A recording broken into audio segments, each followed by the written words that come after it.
Maybe a little bit louder. Yeah, I'll be louder. Third question was insight on developing purity in intention, thoughts, words, and deeds, especially when interacting with embodied souls of another gender, especially in non-Krishna conscious situation in work, college, etc. How do we control the purity of our thought, and how do we evaluate the anatta, and how much we are in control of our thoughts and intention in such situation? So before just answering this question, I wanted to read certainly some things, especially read about how do we deal with non-devotees, especially women in general. In Brahmachari in Krishna Consciousness by Bhakti Vikas Maharaj, he has written very wonderfully about this thing. So I thought this will be the appropriate answer for that thing. Dealing with non-devotees women in the developed countries is even a bigger problem because they have no idea how to behave with brahmacharis or with devotees at all. Nor is it possible to explain to them. It is very, very dangerous and better to avoid totally, which is impossible.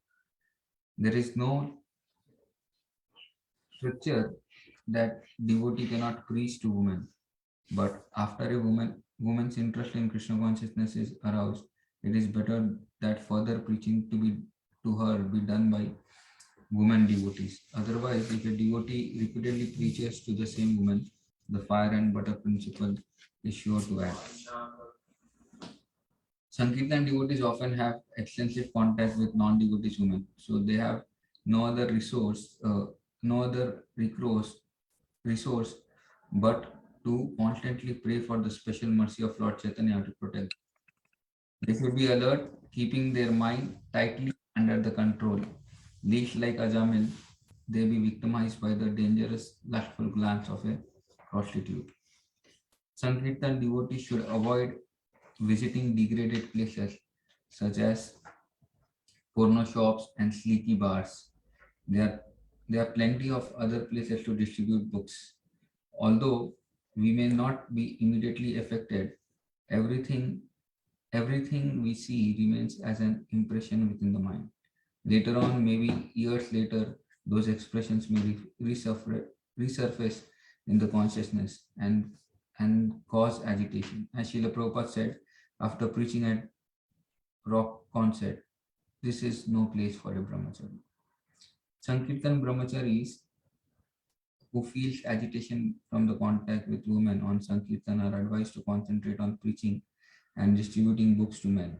If a devotee finds that he is not maintaining his spiritual strength and feels that his position in Krishna consciousness is being threatened because of constant contact with non-devotees women, he should discuss with his temple authorities and if necessary, change his service, adjust his service. So I think this gives a clear understanding of how strong Maharaj is writing about dealing with opposite sex, especially in different places. One thing is very clear, our thought, our intentions should be very much be protected. For protection of those things, it's very important that we protect ourselves with the kavach of our morning program.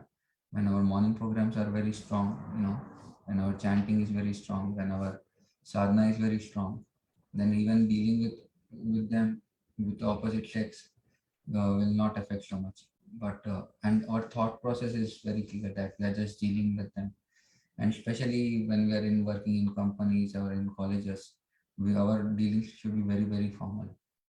It should be really be very formal, or else what happens, we try to start speaking to them, then having long conversations, and then eventually we end up joking or having a very familiar relationship, and that's how our thought process, because they are very innocent, they are looking for shelter, and we try to become a shelter giver sometimes, and this is where all things start problematic for a devotee. Then his consciousness can degrade like anything. So it's very important, we have to safeguard ourselves, and especially when we are in such situations when no one is there around. It's like you are there, and maybe your colleagues or someone is there, and it's normal for outsiders that we behave properly, or we have what our thought process is, that rather than serving them, or rather than bringing them one step closer to Krishna, we trend to go in the other direction of exploiting, or going in other direction of having a normal relationship with them, which is not very useful for them, and for us. So it's very important that we safeguard ourselves, and especially for this is what is important is we read Srimad Bhagavatam and Bhagavad Gita regularly. By doing that thing only, it is possible for us to have that purity of thought, that I'm dealing with any living entity. In fact, what would you speak of just opposite, like anyone outside also, I'm dealing it in such a way that I want to bring that person little closer to Krishna. Even if we go out for doing Sankirtan, we tell Hare Krishna, or we, at least not tell Hare Krishna, we at least pray for that person if we come in contact with that person. So this thought process, this purity of thought will come only when we start practicing it, by preparing our consciousness before going outside actually. So for that, it's very important that we chant our rounds, in the morning, as much as possible, and then we read Srimad Bhagavatam, Bhagavad Gita at least every day, and we are in touch with the sound vibration of the scriptures. If this is done, then it's mostly important that everything will be checked eventually. So it's very important for us to do these things, or else outside world is like just waiting to engulf us. The moment we step out without our preparation, anything like that, then our consciousness can go down, because it's by nature it's going down. Everything is going down only. So it's very important that we safeguard ourselves. You see how Lord Chaitanya Mahaprabhu was so very strict, when it came to her Chota Ridas dealing with opposite sex. Even though he was a sannyasi, he never encouraged actually. In fact, he was very strict. He abandoned Chota Ridas just for a small mistake of begging alms from an elderly woman. And I think the intention was not proper, or he has just joked a little bit, I think, or something like that. So, and as soon as Chaitanya Mahaprabhu took the grains offered by Chota Ridas, he felt there is something wrong in the consciousness, and then there was no discussion at all, and he was like abandoned from the association of devotees. And then he begged a lot, but still Lord Chaitanya Mahaprabhu never accepted that. In one sense, this example of Chota Ridas teaches us a very strong lesson. Lord Chaitanya Mahaprabhu never likes hypocrisy in a devotee. We are something in front of devotees, and we are something outside, or we are something when we are out actually. So this is very important that we maintain our consciousness in a very proper way. Hypocrisy, a devotee, especially character is this statement by Radheshyam Prabhu is so very wonderful. Who is a real devotee? He tells or who is really a proper brahmachari, or proper devotee. He tells that what one does when no one is watching you. That is like really is one thing is been tested for a devotee. When no one is watching you around, what is your behavior, or what is your thought process, or how do you act? And when everyone is there, definitely we are like safeguarded by their presence, or we know how to act and what to do, what not to do. But when no one is there, I'm just around alone, then it starts like that is the time when Maya is testing actually. And it's easy, it's not a tough thing. One thing is, if you should not be alone, if you're feeling you're vulnerable to such situations, always try to be in some sangha, If not Sangha, some outsiders also, some, if you're going to college or if you're going to a company also, if there are men around, then you behave properly with anyone. If you're alone, then there is always chance of probability of, not probability, there is always chance that, you will misbehave or you will do something which is not appropriate. So that way he tell the character of a person is tested when he's alone actually. So very important that we maintain our chetna properly. But at the same time, the lessons we learn from Chota Haridas are so many lessons actually. If we speak about that past time, and if we see Chota Haridas was abundant, but then Bhaktisiddhanta Saraswati Thakur was also very serious about this thing. But then Prabhupada told, I cannot abandon everyone, I cannot leave everyone. At the same time, I need to give shelter to them because they will be making mistakes, and these are Western devotees, especially when one of the sannyasis was not dealing properly, and he had come for, he had come to change, I think change sannyas or that. So he was asking Prabhupada. So before that only he was speaking, changing of this thing is not at all good. It's something which should not be done. But then he told, what can I do? He's not able to follow the vows. So we have to accommodate him. If we leave that, then he will not become a Krishna conscious person. That was their compassion. Chaitanya Mahaprabhu could abandon it, but I cannot abandon that. But he accepted, At the same time, it is this principle of apicheta sudurachara, that if someone does something wrong, it's always good that, he doesn't commit the same mistake. Though Krishna forgives actually, and Lord's devotees also are very compassionate, they also forgive. But if a devotee misuses this opportunity of again and again committing the wrong thing, then, one time, two time it's okay, but third time Krishna also not forgives. Krishna never forgives like that.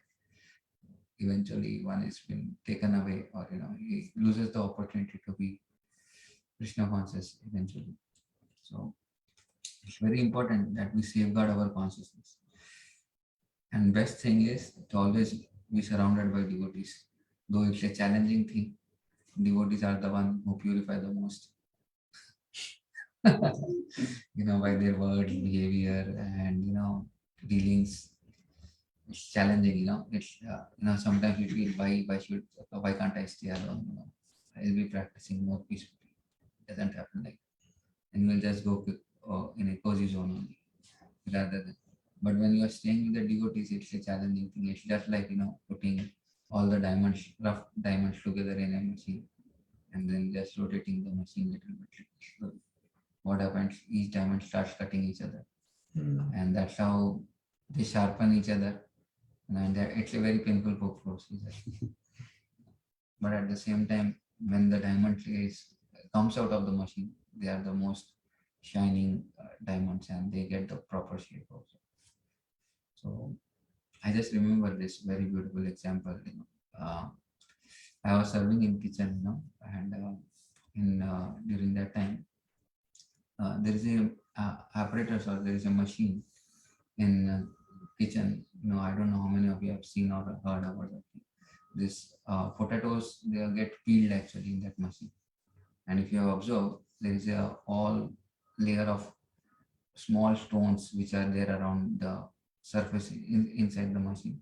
You put the potatoes from the top, and you switch on the machine, and you switch on the tap. So what happens is, as soon as the rotation starts, they rotate very fastly, and then all the potatoes get peeled. And when the water falls, it cleanses everything, and all the dirt is drained out, and there's a way of removing all the potatoes out of the machine. So when I was just contemplating about this thing, it's something like how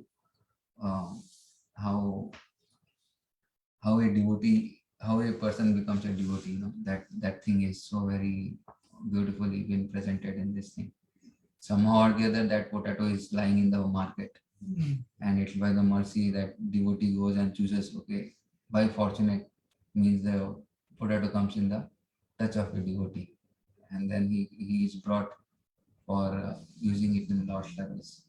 But it's not clean, it's not purified, it's not proper to be offered directly. What is required is cleansing is required. And this is where the spiritual master and devotees come in picture. They act like water, and this apparatus acts like a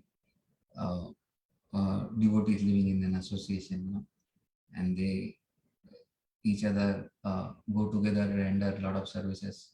There are some pains, difficulties while doing all those things. And once it is done, and once we get the mercy of spiritual master through hearing his sound vibration, that is in the form of water, which enters the machine, then it cleanses all the anarthas little by little. And then what comes out is the beautiful potatoes. But still those potatoes are not in a shape that it can be offered directly to the Krishna. So what does the cook do? Cook has to cut the potatoes in a proper shape. So that cutting is also difficult. And devotees, when they cut, it's very painful also. And once they cut it, and still it's not ready, it has to be cooked. There is fire which is required. The fire is the intense bhakti what is required. Once that bhakti starts, the intensity of the fire increases, then that devotee becomes ripened actually. And once it is ripened, it is cooked properly. And spiritual master checks also whether it is properly cooked or not. As the cook checks whether the potatoes are properly cooked or not. Once it is cooked properly, then it becomes offerable to Krishna. And then the time comes when it can be offered to Krishna through spiritual master. Like the cook only offers it, then we are offered to Krishna, and then Krishna accepts. This is how the soul travels around and reaches Krishna's path, only by the sangha of devotees. So when I was doing this service in BC, I got this very wonderful understanding of how a potato can be, the same way a devotee can be, offered to Krishna. But then what is important for the potato is you should not leave the kitchen and run away. So he cannot do by himself, but I'm telling for a devotee, this is very important that he stays in the sangha of devotees. And whatever purification is happening for his own goodwill actually. If he does that, then it's very important that he can really be offered to Krishna. And it takes time, everything takes time. If the fire is very slow, the cooking happens very slowly. The potato is not cooked so fast. So, the intensity of fire depends on our practice. If we practice very strongly, then the cooking happens very much. Sometimes you see some devotees, and you tell, my God, this lifetime is fixed, he'll go back to work. Why? You have seen that? You have heard, some devotees' practices are very, very strong, or the dealings are so very beautiful that we tell, okay, this lifetime is finished. Now this is the last lifetime. What is? So, but our practices, we feel, sometimes I feel pathetic on myself. Well, I don't have any taste for chanting, neither taste for hearing or reading or doing any services properly. Then we feel there is something lacking. That is the intensity is lacking. Lolyam, that is called lolyam, glucose part. That is that. So, we need to improve that thing, and especially for devotees, it's very important that we safeguard our consciousness. Actually, consciousness by default goes down. Anything you do material, consciousness goes down. But you have to work hard for bringing the consciousness at proper level. For that, it's not possible by just ourselves. It's not possible for us to do directly. Improve our consciousness. But sort of mercy and blessings, and especially coming in touch with the sound vibrations, coming through sadhus, that only can uplift our consciousness. For a devotee, it's two things are very important. One senior devotee in our ashram used to tell that a devotee should be haunted by two things. Haunted by the sound vibrations, spiritual sound vibrations, and hunting for services. Haunted and hunting, he used to tell. If you're not there in that haunted and hunting thing, then your host will haunt you and you'll be hunted by man. So he used to tell like that, haunted in the sense, haunted with spiritual sound vibration means he is always surrounded with hearing the holy name or hearing the spiritual sound vibrations through Bhagavatam, or reciting slokas. He used to tell, if you recite the sloka, it's like haunting you. Sometimes some slokas like haunt you, and here it's very beautiful culture. What Vaisheshika Maharaj has done here is he asked many devotees, many congregations, many young kids to learn so many slokas. Actually, it's a great blessing if you can do that thing. Because now you're trying, you're just traveling, walking on the road, you don't have anything. Some sloka comes in the mind, and your consciousness is fixed on that sloka rather than seeing a woman and getting distracted. Sometimes your consciousness is fixed on singing a sloka or something, and in that way you got protected. Actually. So it's very important that our thoughts and purity of intentions can be protected when this sound vibration is very, very strong in our life. Because sound vibration plays a very strong role, and spiritual sound vibrations has more effect on a person actually. So, and then there is this second thing is, so he used to tell, that every time surround yourself with spiritual sound vibration. And second thing he used to tell was, you hunt the services. They should be like a person who is going for hunting. How sharp, how keen he is. Anything he sees that he wants to kill or something like that. He's very ready, with a bow and arrow, just to shoot that animal out. Same way, if you're not ready to hunt in the sense we are not aspiring to render any menial service, whatever is coming. Sometimes services may not come, but we need to approach those services and do those services. Because if engagement is not there, then it's very, very easy for a devotee to get to not utilize the time properly. And then eventually what happens is ideal mind becomes a devil's workshop. Then the moment we have some free time, we start doing something else on the in any way, on phone or anything else like that. So it's very important that we are haunted by spiritual sound vibration and we are hunting for services. So that's how, if we don't want to be hunted by Maya, then we hunt for Lord services and engage ourselves very nicely. So, what was the second part of the question? I don't know whether I have answered. I think.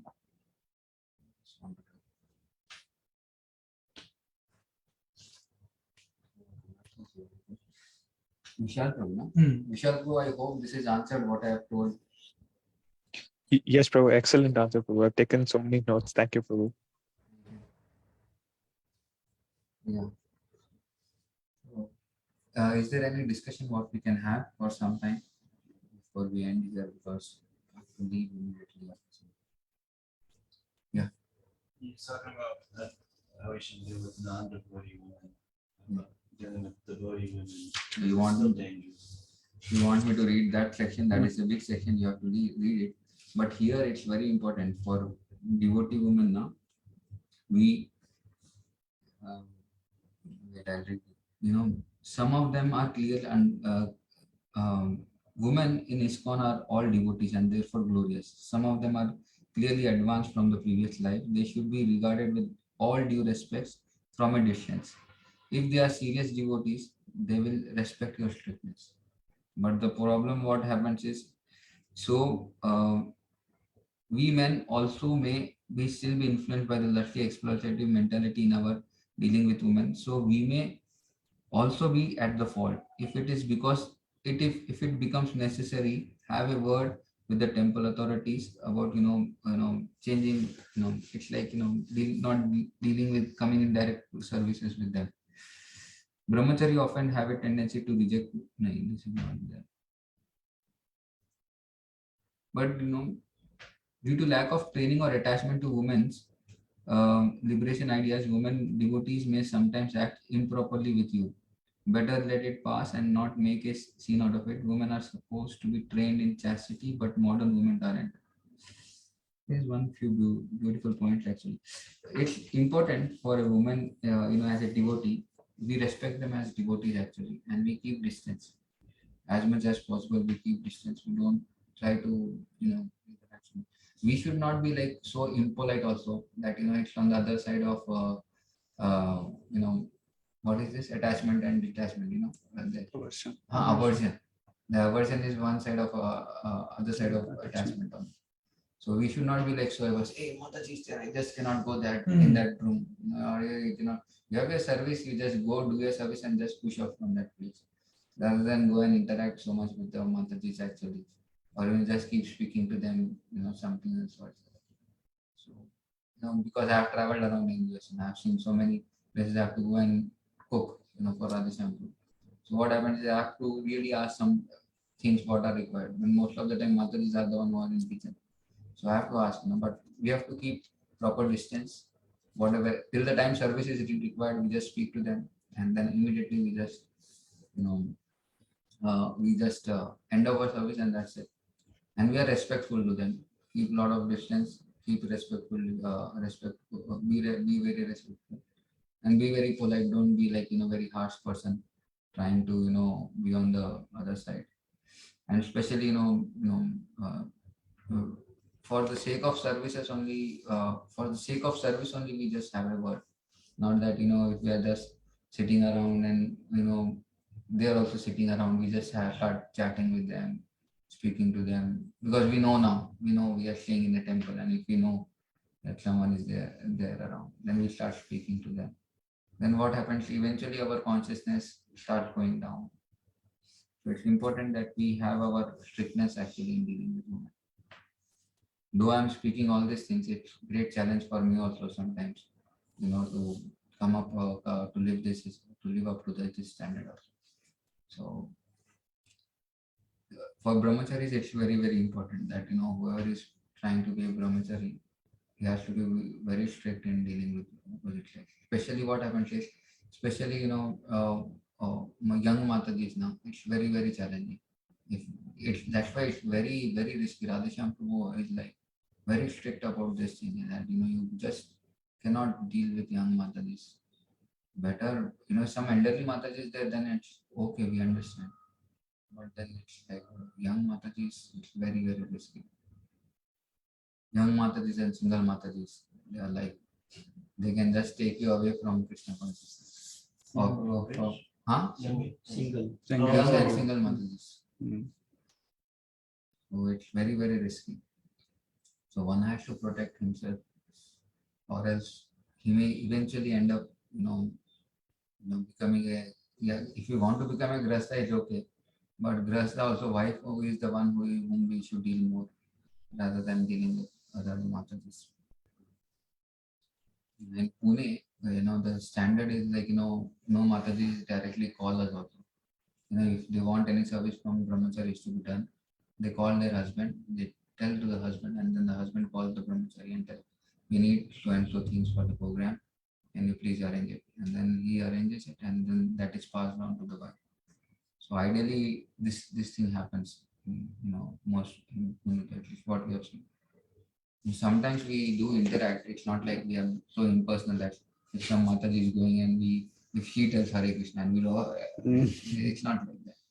We tell Hare Krishna also, and if they appreciate something in our class what we have given, we do accept that and we tell thank you very much, and then that's it.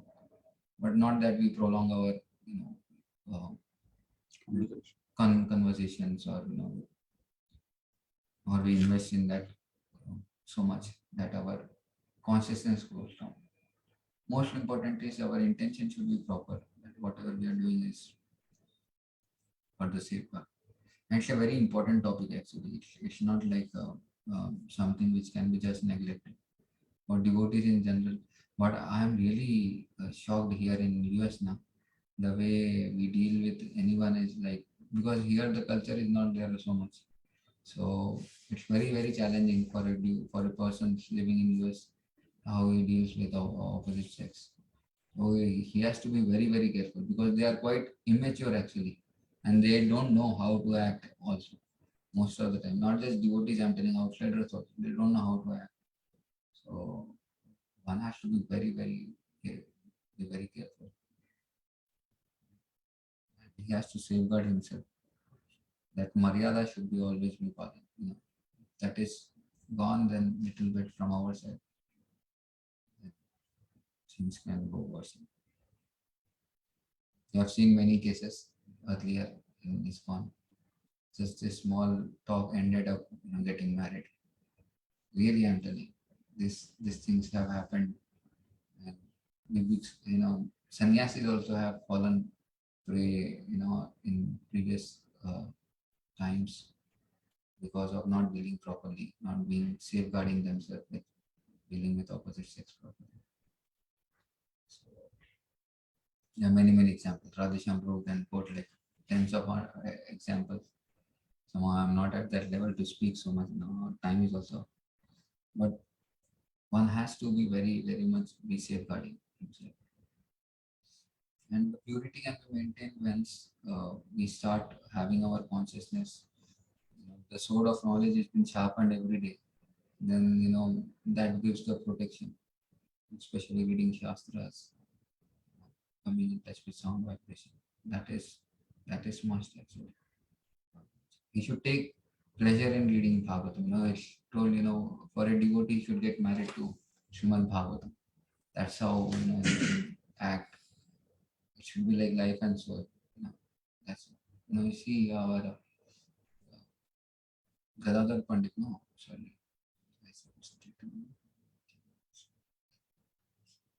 Gadadhar Pandit, how much he was in love with Srimad Bhagavatam.